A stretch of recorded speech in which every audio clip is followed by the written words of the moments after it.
Hello, friends, and welcome back to another edition of Books I Read Because of TikTok. And when I started this series, I knew that these two books were probably going to make it. There was a period of time that no matter what I was doing, I would hear about the Ruinous love trilogy. I'd hear about Buther and Blackbird, and everyone was talking about it and how you needed to read it. I briefly heard a little bit about Buther and Lark, but it was intriguing enough that I knew that I probably at some point was going to pick up this series and read it, even though it is so different than everything that I normally read. So if you don't know, the Ruinous love trilogy falls underneath like I guess you could call it like a dark romance trope or subgenre. And I don't read dark romance. I don't read any books that involve like mafia. I don't read books that involve people getting like kidnapped and stuff like that, people getting killed. I am very taboo kind of tropes or subject matter. I am very much a light and fluffy romance reader. That being said, years ago, I used to only read thrillers. I was in a diehard, if it's a thriller, if someone's getting killed, I was reading it. If it was a murder mystery, I was reading it. So, I look at this as just two worlds colliding a little bit for me. It is it's the romance books that I sometimes read, the light and fluffy ones, paired with those thrillers to a certain degree, I guess. A mystery, it's a little bit dark, it's a little bit, I don't know. I don't even know the word to describe it. But what I can tell you is that I read these books. I read Buther and Blackbird and Buther and Lark because of TikTok. I fully went into it knowing that if I just read one of these, that was okay. I went into it with a very open mind, but also the acknowledgement that I would be totally fine if I ended up DNFing the book. So no pressure, just go in and take it as it was. And I actually really enjoyed them. To the point that I think when the third one comes out, I'm probably gonna read it. So without further ado, we're gonna talk about the Ruinous love trilogy. So the first book in the series is Buther and Blackbird, and it follows Sloane and Rowan. And the synopsis is essentially that every serial killer needs a friend and every game must have a winner. So when a chance encounter sparks an unlikely bond between Sloane and Rowan, two rival murderers, the two find something elusive, the friendship of a like-minded, pitch black soul. They go from small-town West Virginia to upscale California, from downtown Boston to rural Texas, colliding in an annual game of blood and suffering, one that pits them against the most dangerous monsters in the country. But as their friendship develops into something more, the restless ghosts left in their wake are only a few steps behind, ready to claim more than just their newfound love. Can Rowan and Sloane dig themselves out of a game of graves, or have they finally met their match? It's the first book in the Ruinous love dark romance trilogy of interconnected standalone dark romantic comedies, and it is a dual point of view novel. It is intended for an adult audience, and it is highly recommended that you look at the comprehensive list of content warnings on the author's website. I went into this a little bit blind. I didn't know it was a dark romance. I didn't know that there was some things that kind of came up, I guess you could say. And I admittedly had a moment when I started. I actually listened to the audiobook of both of them, and I had a moment when I first hit play and they start going through the content warnings at the very, right off the bat, where I was like, oh, this book might not be for me. I do remember them talking about, there's lots of murder, there's a lot of like kind of injury. They talk a little bit about blood. They talk about how there is cannibalism, which is the moment that I was like, oh, no, might not be for me. But they talk about how there is like intentional and unintentional cannibalism, murder, lots of murder, if I haven't mentioned that already. And I just was like, I don't know if this is a book I want to read. So I did give myself lots of grace. I am someone who sometimes when I'm reading a book, I will push myself through it. I will tell myself that I have to finish it. And I kind of gave myself the grace with this, that if it was just not sitting right with me and my soul and my spirit, I was going to take my leave of it. And this video would never happen. That being said, I read both books of the series, so clearly this is happening. But yeah, so Buther and Blackbird, you have Sloane and Rowan. Going into it, I was fairly blind, so I did know that they had an annual game that they were playing. And it turns out the game is that Rowan has a sibling who somehow has access to information and like databases and stuff like that, where he is able to help them set up this annual murder game that they play. So essentially Sloane and Rowan are given a place that they need to go and a place that they need to stay or be around, and they do not know who the person is in this place that they're going to, that they are supposed to kill, who the target is. And essentially what would happen is they are hunting down other serial killers. So Sloane does not kill people just for like fun, I guess you could say. Sloane goes and she mainly targets people who have wronged others. Rowan is kind of the same way as well. So the two of them are going and essentially hunting other serial killers and taking them off the map, making sure that their information can be given to the proper authorities, so that they are like found. And then the families of people who have of the serial killer's victims can get some sort of like resolution to kind of like what happened to them. It was so interesting to see them kind of like discover through this game who the person is that they are supposed to be unaliving. I really, really loved the way that, you know, it is a romantic comedy at its core. So there were moments where even as they are going after the serial killer, they all of a sudden realize that like, you realize that Sloane is 100% in and she knows exactly what is happening and she has laid this trap for this person, and Rowan just kind of comes out of nowhere and almost like makes it all wrong or messes it up for them. And it's just kind of like, it's funny. Like, it's just like, how can someone be so, not necessarily incompetent, but so off basis of what they're doing at all times.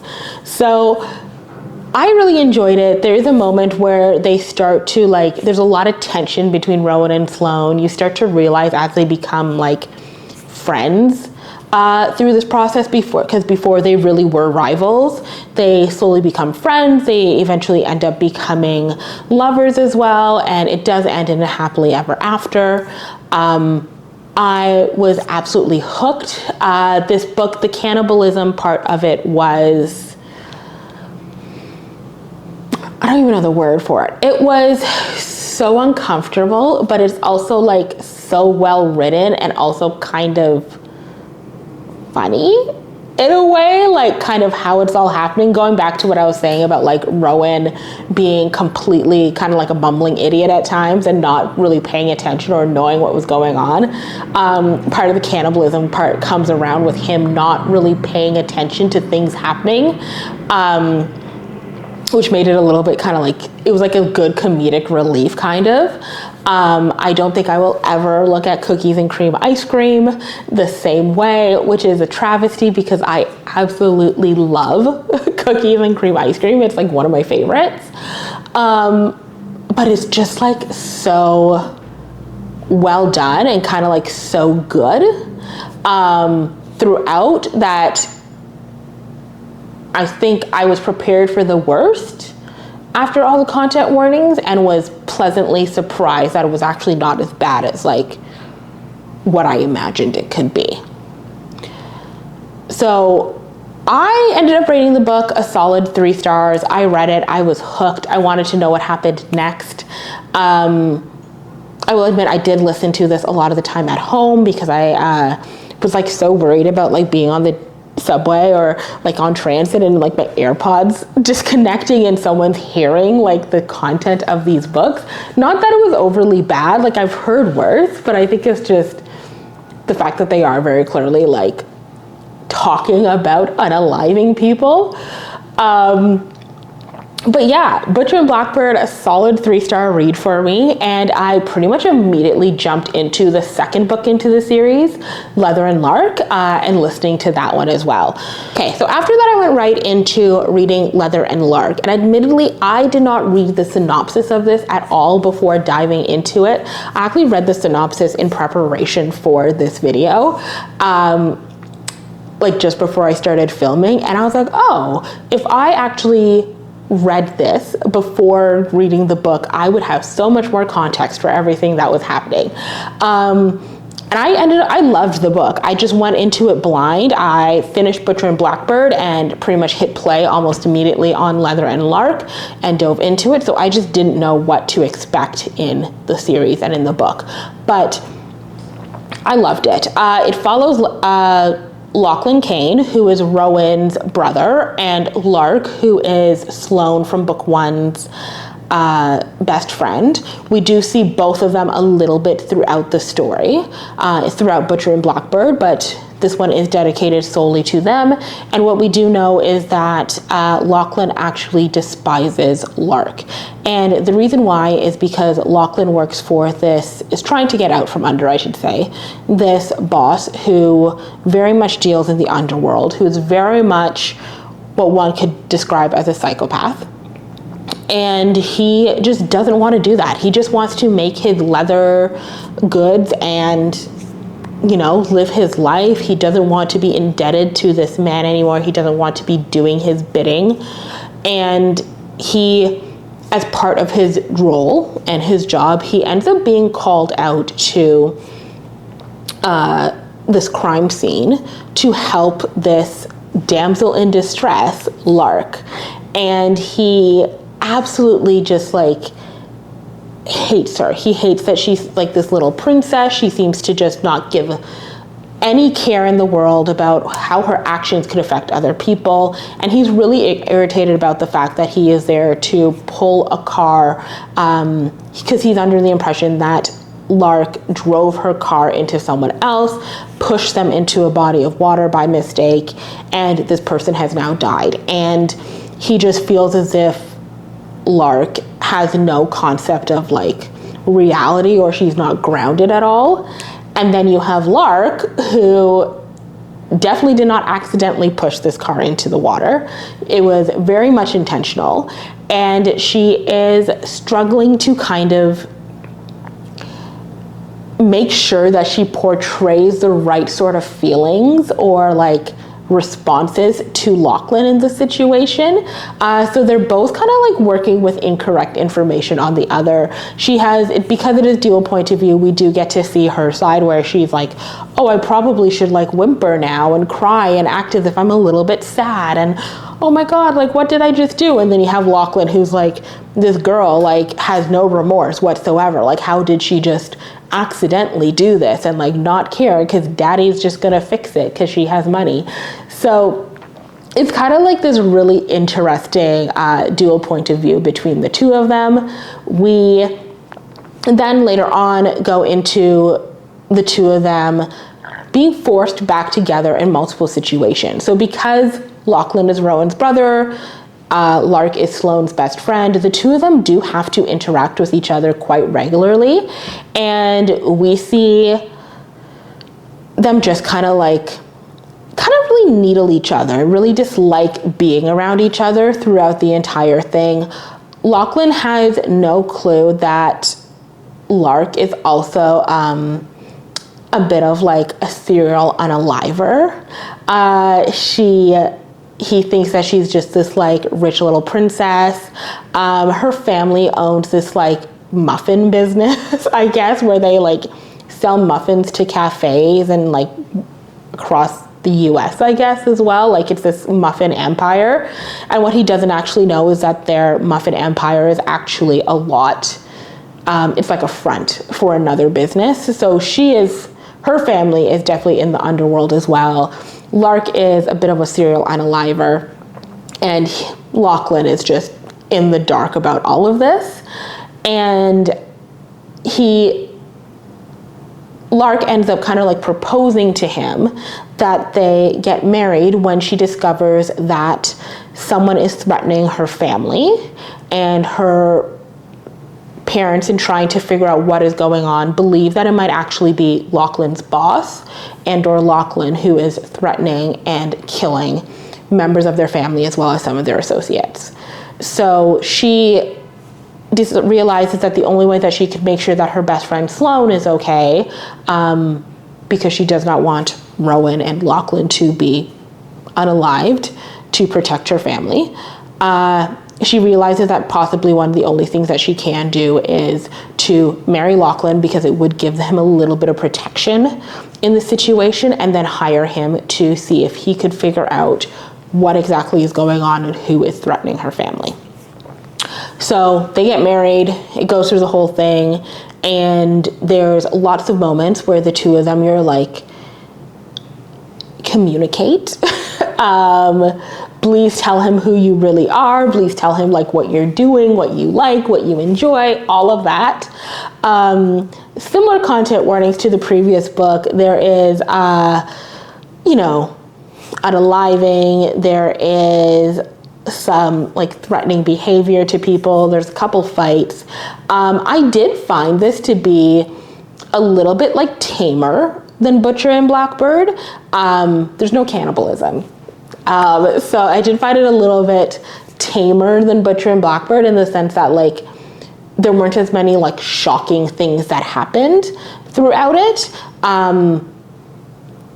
There's like characters who do get unalived, and then they also are trying to figure out like who this person is that is threatening them and their families and everyone around them as well. So, it was also a 3-star book for me. I really enjoyed it. I would probably pick up the 3rd book in this trilogy. I think it's called Scythe and Sparrow, I want to say it's called. I don't have much information in terms of like who it's following and what's it about. I do think it might be like the 3rd Kane brother, because there are 3 of them. So that would be like my lucky guess, is that it's going to follow, the series follows the 3 brothers throughout. But essentially, I really enjoyed it. And for a book that I was so like unsure about whether or not I would want to read, especially when everyone was talking about it and talking about all like the trigger warnings and content warnings, because that's a lot of what I heard was, this book is really good, but make sure you check the content warnings ahead of time. And, you should read this, but like, oh, it's a dark romance. I was pleasantly surprised by it, and I think I'm going to, like I said, I'm going to read the rest of them, because I'm like, this is good. So yeah, so that was all. Please let me know if you have read any of the Ruinous Love trilogy. I would love to know, and I'd love to chat, and let me know in the comments below. Let me know if there's any other books that are like kind of similar to it. I can't make any promises that I'll actually read them. This might be my only dabble into the dark romance subgenre, but you never know. And yeah, that's all for now. I will chat with you guys later. I hope you guys have an amazing time and have a great rest of the week. Till next time, bye.